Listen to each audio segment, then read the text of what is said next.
Halo teman-teman Sobat CPNS, kembali lagi di channel YouTube Sobat CPNS Indonesia. Untuk video kali ini, kembali kita akan membahas mengenai materi soal tes wawasan kebangsaan dengan subtema pilar negara. Baik, langsung saja kita ke soal yang pertama. Pancasila dicantumkan dalam pembukaan Undang-Undang Dasar 1945 sebagai dasar negara, digunakan untuk mengatur segala tatanan kehidupan bangsa Indonesia dan mengatur penyelenggaraan negara. Pancasila dijadikan sebagai dasar negara karena memang sesuai dengan jiwa bangsa Indonesia. Berikut di bawah ini merupakan salah satu bentuk sikap yang tidak sesuai dalam pengamalan nilai Pancasila dengan simbol rantai adalah. Jadi yang ditanyakan pengamalan nilai Pancasila, jadi yang tidak sesuai dengan pengamalan nilai Pancasila simbol rantai. Simbol rantai itu berarti ini sila kedua. Ini sila kedua ya. Nah, berarti kita cek untuk pilihan jawaban yang ada, tidak menghormati dan menghargai antara manusia akibat munculnya perilaku hedonisme. Perilaku hedonisme ini berarti kehidupan berfoya-foya, berarti ini lebih mengarah kepada butir ke-7 ya. Butir ke-7 di sila kelima. Sila kelima itu simbolnya padi dan kapas, berarti A itu sudah bukan jawabannya. B. Pengumpulan data pribadi oleh pemerintah tanpa alasan yang sah. C. Masyarakat Indonesia lebih memilih berlibur ke luar negeri. Nah, kalau ini lebih mengarah ke sila ketiga ya, persatuan. Sila ketiga, persatuan, itu simbolnya pohon beringin. Pohon beringin. Nah, kalau di sila ketiga itu kan ada di butir ketiga tentang mengembangkan perasaan cinta terhadap tanah air dan bangsa. Nah, kalau poin C ini lebih memilih berlibur ke luar negeri, berarti ini bertentangan dengan sila ketiga. Oke. D. Hasil keputusan rapat tidak dijalankan sesuai kesepakatan. Nah, berarti ini sudah jelas, ini sila keempat. E. Eksploitasi terumbu karang di wilayah pesisir dan pulau-pulau kecil. Nah, ini berarti, ini juga sila kelima ya. Ini sila kelima, padi dan kapas. Nah, berarti kalau kita lihat untuk pilihan jawaban, sisa pilihan jawaban itu B ya. Berarti jawabannya itu adalah B. Kita lihat pengumpulan data pribadi oleh pemerintah tanpa alasan yang sah. Nah, kalau diperhatikan ini melanggar hak asasi manusia.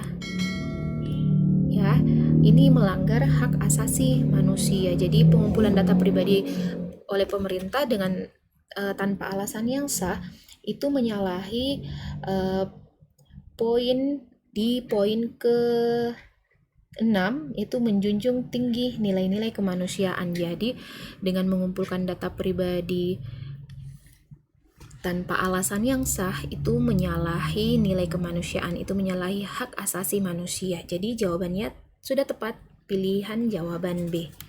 Oke, kita next ke soal nomor 2. Baik, untuk soal yang kedua, keadilan sosial bagi seluruh rakyat Indonesia bertujuan untuk melindungi segenap bangsa Indonesia dan seluruh tumpah darah Indonesia. Keadilan sosial juga merupakan tujuan NKRI sesuai yang dijelaskan dalam pembukaan Undang-Undang Dasar 1945. Berikut yang merupakan penerapan sila keadilan sosial di bawah ini adalah, jadi sila keadilan sosial, sila keadilan itu berarti sila kelima ya, sila kelima. Kita cek untuk jawabannya. A. Menjadi relawan dalam penanganan korban musibah gempa bumi. Ini berarti kemanusiaan, sila kedua. B. Melakukan kerja bakti membersihkan sampah pasar yang menjadi gangguan bersama. Nah, ini bisa jawaban kelima ya. Jadi membersihkan sampah pasar yang menjadi gangguan bersama ini lebih merupakan sikap atau tindakan gotong royong. Jadi ini lebih ke sila kelima. Nah, ini sila kelima ini adalah keadilan sosial ya. Ini sesuai dengan pertanyaan yang ada. Berarti jawabannya ada di pilihan jawaban B. Kita cek dulu untuk pilihan jawaban C, bergabung dalam organisasi kemasyarakatan yang terbentuk dari persamaan suku. Nah, kalau ini terbentuk dari persamaan suku, berarti ini bukan jawaban juga, ini berarti menyalahi sila-sila Pancasila ya, karena membentuk dari persamaan suku. Oke, berarti ini berarti di poin ini itu hanya ingin bergabung di organisasi yang hanya bersuku sama, padahal ini berarti ini menyalahi sila ketiga Pancasila ya. Oke. Untuk pilihan jawaban D, ikut dalam gerakan masyarakat peduli korban perang. Nah, ini juga salah satu bentuk kemanusiaan. Ini berarti juga sila kedua. Indonesia dan Eropa bekerja sama dalam ekspor kelapa sawit. Nah, ini juga pengamalan nilai Pancasila sila kedua. Jadi di poin terakhir itu, jadi itu menghormati dan bekerja sama dengan bangsa lain. Nah, salah satunya dengan Indonesia bekerja sama dengan Eropa dalam ekspor kelapa sawit. Oke, jadi jawabannya sudah tepat di pilihan jawaban B. Oke, kita ke soal nomor 3. Soal ketiga, ketika Insinyur Soekarno mengajukan gagasannya tentang pandangan hidup yang menjadi dasar negara Indonesia, 5 prinsip yang dikemukakan seolah berdiri sendiri dan tidak terikat satu sama lain. Namun setelah 18 Agustus 1945, prinsip tersebut dituangkan dalam pembukaan dan bahkan menjiwai Undang-Undang Dasar 1945. Maka kelima prinsip tersebut harus dimengerti dan dipahami sebagai satu kesatuan yang bersifat holistik. Berikut di bawah ini yang merupakan penerapan nilai-nilai Pancasila yang sesuai dengan tujuan NKRI adalah: A. Memilih teman secara selektif berdasarkan latar belakang yang sama. Nah, ini sudah bertentangan dengan nilai-nilai Pancasila. B. Membuka lowongan pekerjaan untuk warga negara Indonesia. C. Menerapkan wajib belajar dasar dan lanjutan bagi setiap anak yang mampu di Indonesia. Nah, bagi setiap anak yang mampu di Indonesia. Nah, ini bertentangan dengan nilai Pancasila. Jadi, anak yang mampu, jadi baik anak mampu maupun tidak mampu. Jadi mampu ini pada poin C ini bersifat umum ya. Jadi tidak dijelaskan ini mampu secara ekonomi atau pengetahuan. Yang jelasnya apapun itu, baik mampu, tidak mampu maupun mampu dalam keadaan karena faktor ekonomi ataupun pengetahuannya, itu tidak bisa dibedakan. Jadi semua anak berhak untuk mendapatkan wajib belajar. Oke, berarti ini bukan jawabannya ya, ini menyalahi nilai-nilai Pancasila. D. Mengoleksi tas-tas produk dalam negeri. Nah, di sini untuk poin D ini juga menyalahi, walaupun dikatakan ini produk dalam negeri, tapi mengoleksi tas itu merupakan tindakan hedonisme ya. Jadi berfoya-foya, ini tidak sesuai dengan sila kelima Pancasila. Memberikan kesempatan masyarakat menyuarakan pendapatnya dengan kesepakatan. Menyuarakan pendapatnya dengan kesepakatan. Nah, kalau menyuarakan pendapatnya itu memberikan kesempatan menyuarakan pendapatnya dengan kesepakatan. Nah, ini rasanya tidak perlu ada kesepakatan kalau ingin menyuarakan pendapatnya. Berarti ini juga tidak sesuai dengan sila Pancasila. Jadi jawaban yang paling tepat ada di pilihan jawaban B, membuka lowongan pekerjaan untuk warga negara Indonesia. Jadi ini itu lebih mengarah ke sila kelima. Sila kelima ya, jadi hak warga negara untuk memperoleh pekerjaan dan penghidupan yang layak. Jadi jawabannya ada di pilihan jawaban B. Oke, kita ke soal nomor 4. Teman-teman, sebelum kita melangkah membahas materi soal berikutnya, yuk saya ingin mengajak teman-teman sekalian yang ingin memantapkan persiapannya menghadapi tes CPNS di tahun 2023. Ayo belajar bersama kami di Sobat CPNS. Nah, caranya cukup gampang. Kalian cukup mengunjungi web kami di Sobat CPNS dan klik daftar sekarang. Setelah daftar, kalian akan masuk ke halaman Sobat CPNS. Nah, di sini ada menu belajar. Langsung klik beli paket. Selanjutnya ada paket belajar SKD CPNS yang kalian bisa beli. Jadi ada paket SKD CPNS dengan harga 99.000 per tahun, ada paket SKD Platinum dengan harga 175.000 per tahun. Nah, ada juga paket kedinasan. Jadi silakan pilih paket yang ingin kalian ambil. Jadi teman-teman, tunggu apa lagi? Segera beli paketnya, kami tunggu. Baik, kita ke soal yang keempat. Berdirinya sebuah negara tentu mempunyai tujuan tertentu. Tujuan itu biasanya sangat terkait erat dengan sejarah terbentuknya negara tersebut. Hal ini juga yang terjadi pada NKRI. Tujuan berdirinya NKRI terdapat pada Undang-Undang Dasar 1945. Keempat tujuan tersebut tentu saja bukan catatan di atas kertas belaka. Harus ada usaha yang dilakukan tidak hanya oleh pemerintah tetapi juga warga Indonesia.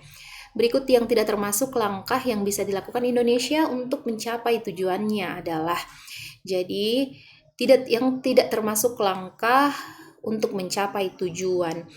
Kita lihat jadi untuk jawaban A, memperjuangkan hak untuk menyuarakan pendapat. B, menggunakan produk lokal dalam pemenuhan sandang pangan dan papan. C, menerima Indonesia sebagai masyarakat pluralisme.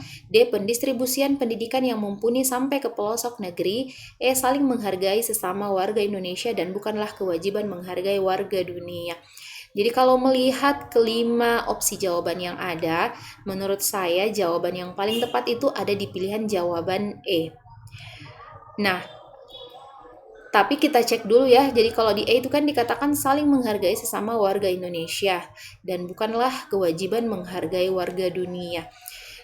Kita cek dulu, jadi tujuan NKRI, jadi mencapai tujuannya, jadi kita periksa tujuan dulu. Jadi tujuan Indonesia itu kan, NKRI itu kan ada 4 yang tertulis di dalam Undang-Undang Dasar 1945. Nah, yang pertama itu melindungi segenap bangsa Indonesia, melindungi segenap bangsa Indonesia dan seluruh tumpah darah segenap bangsa dan tumpah darah. Nah, yang kedua itu memajukan kesejahteraan umum. Memajukan kesejahteraan. Ketiga itu mencerdaskan kehidupan bangsa. Dan yang keempat ikut melaksanakan perdamaian, ketertiban dunia. Nah, kita cek untuk masing-masing pilihan jawaban. Memperjuangkan hak untuk menyuarakan pendapat. Nah, menurut saya ini lebih kepada melindungi tujuan dari melindungi segenap bangsa Indonesia. Nah, melindungi di sini adalah melindungi hak masyarakat untuk menyuarakan pendapatnya. Jadi hak untuk bersuara. Jadi ini berarti mengarah ke tujuan yang pertama, yaitu melindungi segenap bangsa Indonesia dalam hal menjaga haknya dalam bersuara atau dalam berpendapat. Oke, kalau ada jawaban berbeda dari teman-teman, boleh di-share di kolom komentar. Kita cek untuk jawaban B, menggunakan produk lokal dalam pemenuhan sandang, pangan, dan papan. Nah, berarti ini lebih mengarah kepada memajukan kesejahteraan umum ya. Jadi memajukan kesejahteraan umum, ini di poin kedua. Kemudian menerima Indonesia sebagai masyarakat pluralisme. Jadi ini lebih mengarah juga kepada poin 1, jadi melindungi segenap bangsa dan tumpah darah. Kemudian D, pendistribusian pendidikan yang mumpuni sampai ke pelosok negeri. Nah, ini sudah jelas di tujuan ketiga ya, mencerdaskan kehidupan bangsa. Kemudian E, saling menghargai sesama warga Indonesia dan bukanlah kewajiban menghargai warga dunia. Nah, berarti kalau di poin keempat ini kan ikut ketertiban dunia. Nah, berarti seharusnya untuk mencapai tujuan itu Indonesia harusnya tidak hanya saling menghargai sesama warga Indonesia, tetapi juga harusnya menghargai warga dunia. Jadi ini untuk salah satunya untuk menjaga ketertiban dunia. Jadi jawaban yang tidak termasuk langkah yang dilakukan Indonesia untuk mencapai tujuannya adalah ada di pilihan jawaban E. Oke, untuk soal yang kelima, soal yang terakhir. Negara Indonesia yang kita dirikan haruslah negara gotong royong. Gotong royong adalah paham yang dinamis, lebih dinamis dari kekeluargaan. Gotong royong adalah pembantingan tulang bersama, pemerasan keringat bersama, perjuangan bantu binantu bersama. Amal semua buat kepentingan semua, keringat semua buat kebahagiaan semua. Holopis kuntul baris buat kepentingan bersama. Itulah gotong royong. Jadi ini Bung Karno dalam pidato 1 Juni 1945. Kutipan di atas mengandung nilai A. Ketuhanan, B. Kemanusiaan, C. Persatuan, D. Kerakyatan, E. Keadilan. Jadi jawabannya ada di pilihan jawaban E. Jadi ini adalah nilai keadilan. yaitu keadilan sosial bagi seluruh rakyat Indonesia. Jadi poinnya itu ada di kata gotong royong. Jadi pembantingan tulang bersama, pemerasan keringat bersama. Jadi ini sesuai dengan butir yang pertama, yaitu mengembangkan perbuatan luhur dan mencerminkan sikap kekeluargaan dan kegotong royongan. Jadi jawabannya ada di pilihan jawaban E, keadilan, sila kelima Pancasila. Oke teman-teman, video hari ini cukup sampai di sini. Selamat belajar dan tetap semangat.